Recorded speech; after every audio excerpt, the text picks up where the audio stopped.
Alright, so welcome back to the channel, and today I have a pretty interesting video for you guys. I'm going to be comparing and contrasting the differences between the SARB Alpinists and the Prospex Alpinists. And on the wrist, I have my Tag Heuer Aqua Racer, WAY2112, and without any further ado, we should probably just roll the intro and then get into the content.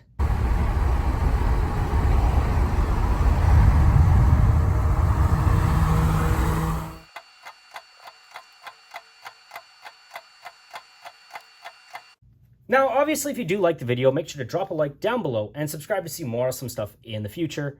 The reason why I'm making this video is actually a lot of people were kind of coming at me and asking me questions, or I see it all the time online talking about what are the differences really between these two, and should you be opting trying to get the older SARB, discontinued SARB models, or should you be trying to get the Prospex models? So now, this one here that I have is the SARB 017 model. It's the green dial, beautiful green dial, or at least in my opinion it is.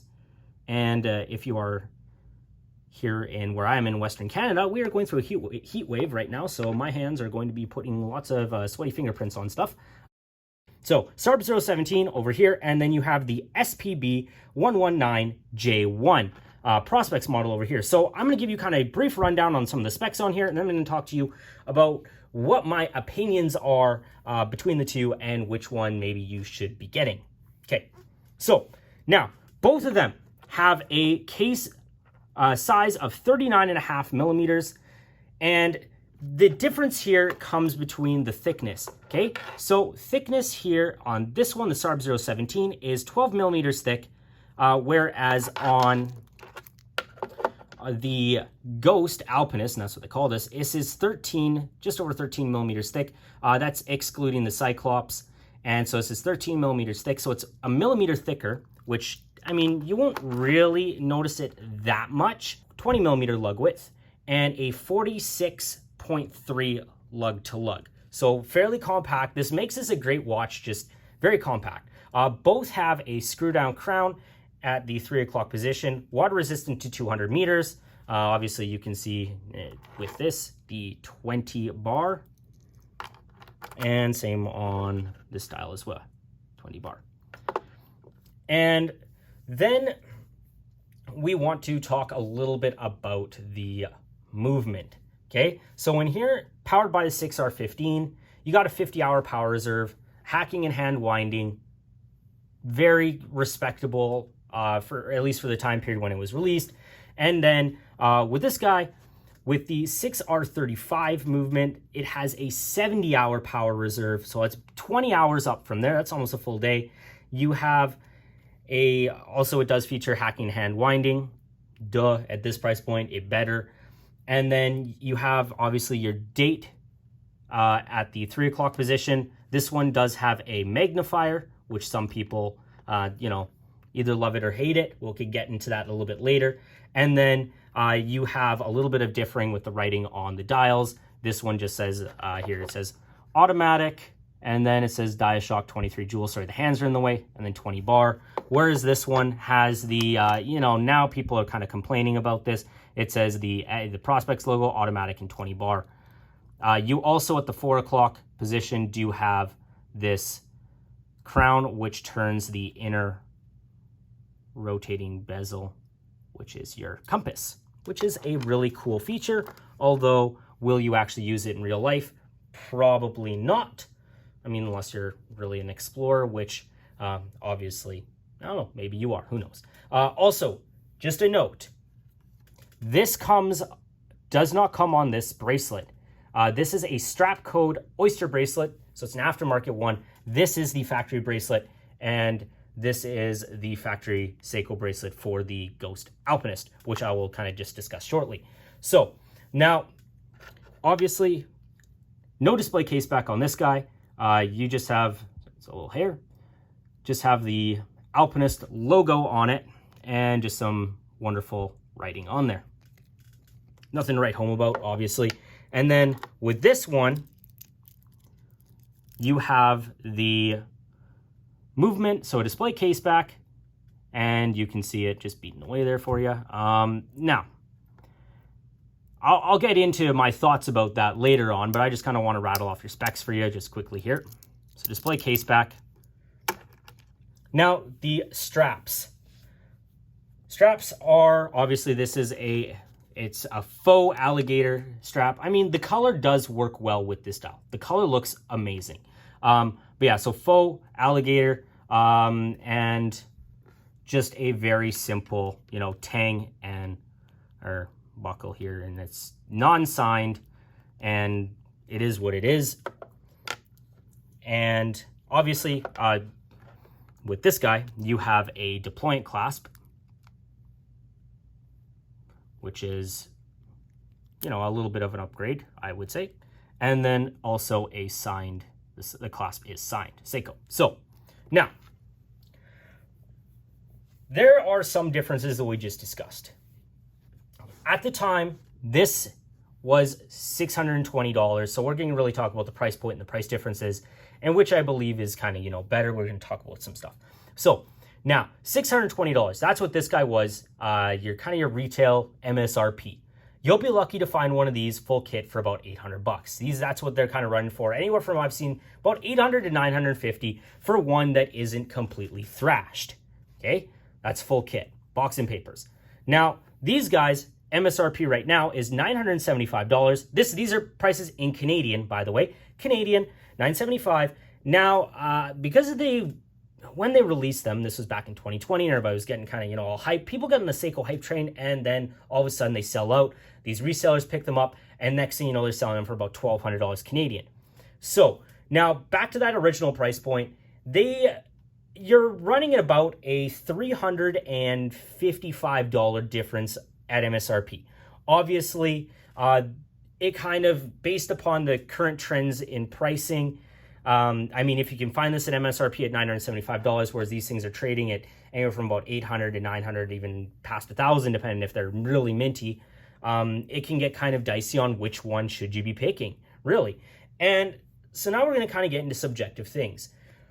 And theoretically, on paper, this guy, the Prospex model, should be a home run for you on paper.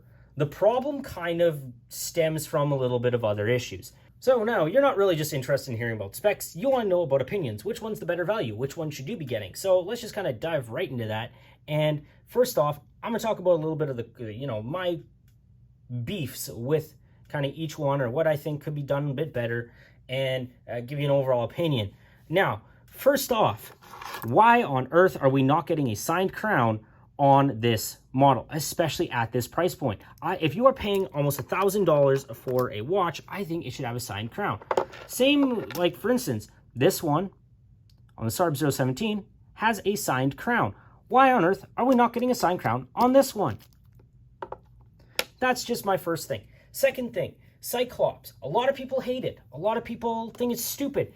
On the Prospex model, a lot of people say it's dumb, it's stupid, it doesn't belong there.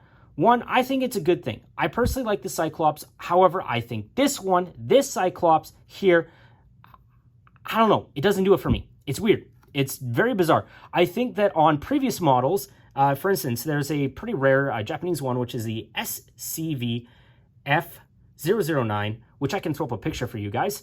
And that reference, that one, the Cyclops is actually done quite well. This one, I feel like it doesn't capture enough of the surrounding area of the date window, and it just magnifies the date, and honestly, it magnifies it, I believe, a little bit too much.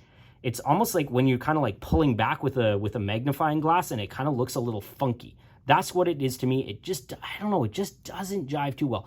For those people who really care about legibility, yes, it's great, but to me, it kind of hurts my eyes a little bit. It's a little bit weird. But it is a great feature to have. I think if they could have just kind of fixed that a little bit, where it was maybe just slightly less magnified, it would have been a home run in my opinion. Also having a, especially like not having a kind of a border on the date window. I wish they had a border. It would have made it just look nice, because it blends into the dial a lot.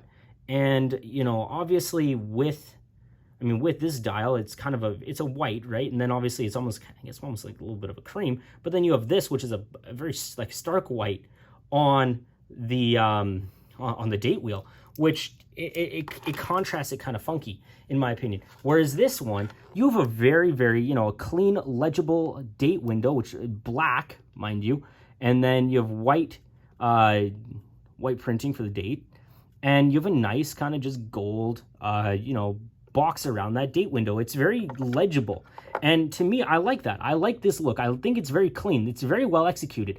However, you know, a date magnifier, I think is great. As I said, fingerprints. You know, just clean that up a little bit here. But I think that this is the more dressy of the two. But yeah. Now, a lot of people, next thing they do is they start complaining about the actual like printing on the dial. So obviously so it says automatic DiaShock 23 joules, 20 bar on there, whereas the Prospex just says automatic and 20 bar. You know what? I'm going to be real.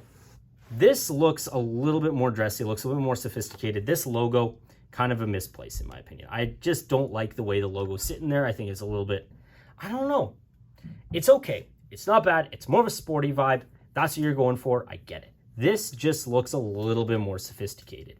And then, you know, comparing it, case back to display case back. You know what? I think that, not, you know, I mean, the logo, people can be like, oh, the logo is nice. You know what? Having a display case back is nice. I like it. I think it's, you know, well worth it to have it. However, my opinion, at this price point, why are they not giving us a better finished movement?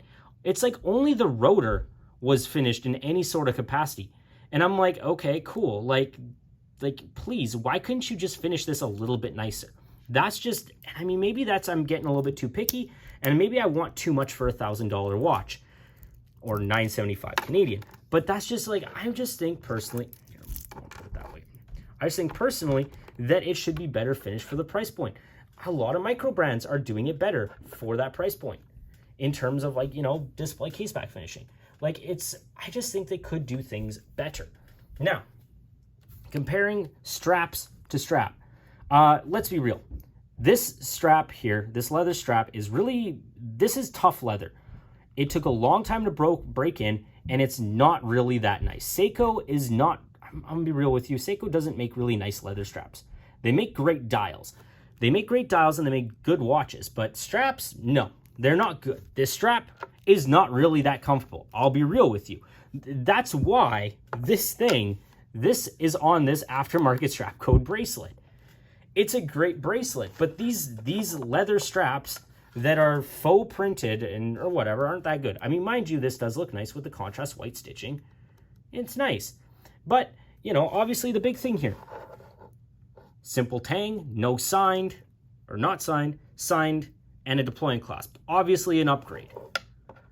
Now, in my opinion, they really should have just done that for here. I mean, like, why could they sign the, you know, this having a signed buckle, but not a signed crown, but then a signed crown on this guy, but not a signed buckle? That doesn't make sense to me. It's just a little funky. It's weird. I don't even know what to say. The other thing is the movement. You know, I mean, there's not a whole lot of issues that people have had with the 6R15. They're reliable, they're rugged. I mean, some people had issues with the 6R15C. It's not in here anyways. But the 6R35 that's in here, I've had a bunch of issues with this. Obviously, this is actually my dad's watch. I picked this up for him about a year ago for Father's Day, and he got to wear it for about a total of 3 months before it stopped working. And this is, now you might say this is an isolated incident. I started looking on the forums because I was really confused that something that's pretty much brand new, it was dropping time, like it was stopping, starting on the wrist. It was just stopping, starting, and it was just a pain in the butt. Like, it would drop like 20 minutes a day. And so I started looking, and I was like, yeah, this is actually something that happens. Not common. It's not like it's a very common thing, but it does happen. And at $1,000, I think that's really bizarre that something like this would happen. Obviously, maybe I just got the lemon Seiko. Maybe that's what happened. Maybe I bought my dad the lemon Seiko. But anyways, so, and what happened was I ended up having to send it to my watchmaker, and because this is a gray market purchase, because, well, I mean, you couldn't really find them back in 2020, in the beginning or early parts of 2020 for, you know, they're pretty much all sold out. This gray market purchase, obviously my warranty's out the window, and so I had to bring it to my watchmaker. He serviced it, Took him 6 months to get the parts from Seiko, send it back, then it still doesn't work. So I had to actually go in again and basically have a full entire overhaul of the movement. And he was talking about how it was very poorly basically put together and, improperly lubricated from the factory. Now, it is what it is. I don't know if that was just a QC issue on their part, but I think if I'm paying $1,000 for a watch, I don't want to have those issues. And so that's kind of my kind of quarrel and with the 6R35. I'm not saying it's a bad movement. 70-hour power reserve is great. We're looking at close to, the Powermatic 80s that Tissot and Hamilton are offering, like the H10 movement. But it is what it is. And I mean, my personal, I wouldn't say vendetta against the movement aside, I mean, it's great. It's a great piece. And now comes down to a little bit of a, kind of which one do you take? Now, on one hand, I'm gonna be real. Dress appeal, this guy, SARB 017, hands down. I'm not trying to compare directly, dial combinations, right? So if you take the green one, and you go, I just personally think that if you're looking for a dress watch, I think not having the Cyclops is a little bit more clean. The aesthetic of the dial with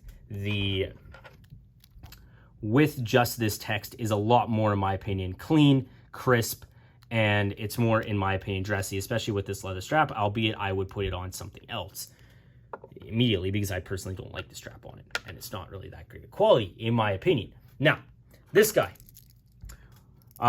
sports orientated. On this bracelet, it's a winner, in my opinion. I think it's a great watch. And if you're more interested in sports orientation, go for this route.